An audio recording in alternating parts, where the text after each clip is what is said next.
ஒரு அடர்ந்த காட்டுப்பகுதியில் ஒரு அழகான ஆறு ஓடிக்கொண்டிருந்தது. அந்த ஆற்றின் கரையில் ஒரு நாவல் மரம் இருந்தது. அந்த நாவல் மரத்தில் சில குரங்குகள் அந்த நாவல் பழங்களை தின்று வாழ்ந்து வந்து கொண்டிருந்தது. அந்த ஆற்றில் சில முதலைகளும் வாழ்ந்து வந்தன. அப்பொழுது அதில் ஒரு முதலை குரங்கு, நண்பா, நீ தினமும் இந்த பழங்களை சாப்பிடுகிறாயே, இது அவ்வளவு ருசியாகவா இருக்கும் என்று கேட்டது. அதற்கு குரங்கு, ஆம், இது மிகவும் ருசியாகத்தான் இருக்கும். இதோ உங்களுக்கும் சிறிது நாவல் பழம் பறித்து தருகிறேன், சாப்பிட்டு பார்த்துட்டு சொல்லுங்க முதலை நண்பா என்று சொல்லிக்கொண்டே சில நாவல் பழங்களை பறித்து அந்த முதலையின் வாயில் போட்டது. முதலை அந்த நாவல் பழங்களை சாப்பிட்டு விட்டு, ஆஹா குரங்கு நண்பா, இது ரொம்ப ருசியாக உள்ளதே, எனது மனைவிக்கும் சிறிது பழங்களை பறித்து கொடுத்தீங்கன்னா நல்லா இருக்கும் என்று கேட்டது.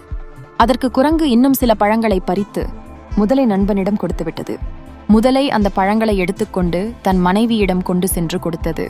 மனைவி அந்த பழங்களை சாப்பிட்டு விட்டு, என்னங்க இந்த பழங்கள் மிகவும் ருசியாக உள்ளது, இந்த பழங்களே இவ்வளவு ருசியா இருக்குதுன்னா அந்த பழங்களையே டெய்லி சாப்பாடாக சாப்பிடுற அந்த குரங்கோட இதயம் எவ்வளவு டேஸ்டா இருக்கும், எனக்கு அந்த குரங்கோட இதயத்தை சாப்பிடணும் போல இருக்கு, அதை கொண்டுட்டு வாங்க என்றது.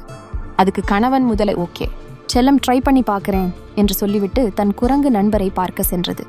முதலை தனது குரங்கு நண்பரிடம் சென்று, குரங்கு நண்பா, இன்னைக்கு நீ கொடுத்த பழம் ரொம்ப டேஸ்டா இருந்துச்சாம், அதனால உனக்கு ஒரு விருந்து வைக்க என் மனைவி உன்னை வீட்டுக்கு கூப்பிட்டு வர சொன்னாங்க, என் கூட கொஞ்சம் வர முடியுமா? அதற்கு குரங்கு, சரி முதலை நண்பரே, நீங்க ஆசையா கூப்பிடுறீங்க, கண்டிப்பா உங்களோட வரேன் என்று சொல்லிட்டு முதலையோட முதுகுல ஏறிக்கிச்சு. முதலை குரங்க முதுகில் ஏத்திக்கிட்டு ஆத்துல நீந்தி போச்சு. ஆத்துல பாதி தூரம் போனதுக்கு அப்புறம் குரங்கால இனிமே ஆத்துல இறங்கி ஓட முடியாது, ஒன்னும் செய்ய முடியாது என்ற சூழ்நிலையில, குரங்கு நண்பா, நீ பறிச்சு கொடுத்த நாவல் பழமே இவ்வளவு டெஸ்டா இருந்தால் உன்னுடைய இதயம் எவ்வளவு டெஸ்டா இருக்கும், அதை சாப்பிடணும்னு என் மனைவி ஆசைப்படுறா, அதனாலதான் நான் உன்னையே கூட்டிட்டு போறேன் என்றது முதலை. ஒரு நிமிஷம் பயந்த குரங்கு பயத்தை வெளிக்கட்டாமல், அட முதலை நண்பரே, இதை என்கிட்ட முன்னாடியே சொல்லியிருக்க கூடாதா?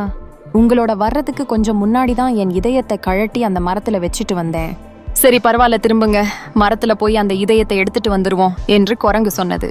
அதை கேட்ட முதலை, ஓ அப்படியா, நல்லவேளை இப்பயாவது சொன்னீங்களே, சரி வாங்க போவோம் என்று சொல்லிக்கொண்டே குரங்கை அந்த மரத்தின் அருகில் கொண்டு வந்து இறக்கி விட்டுட்டு, சீக்கிரம் எடுத்துட்டு வாங்க என்று சொல்லி அனுப்பியது.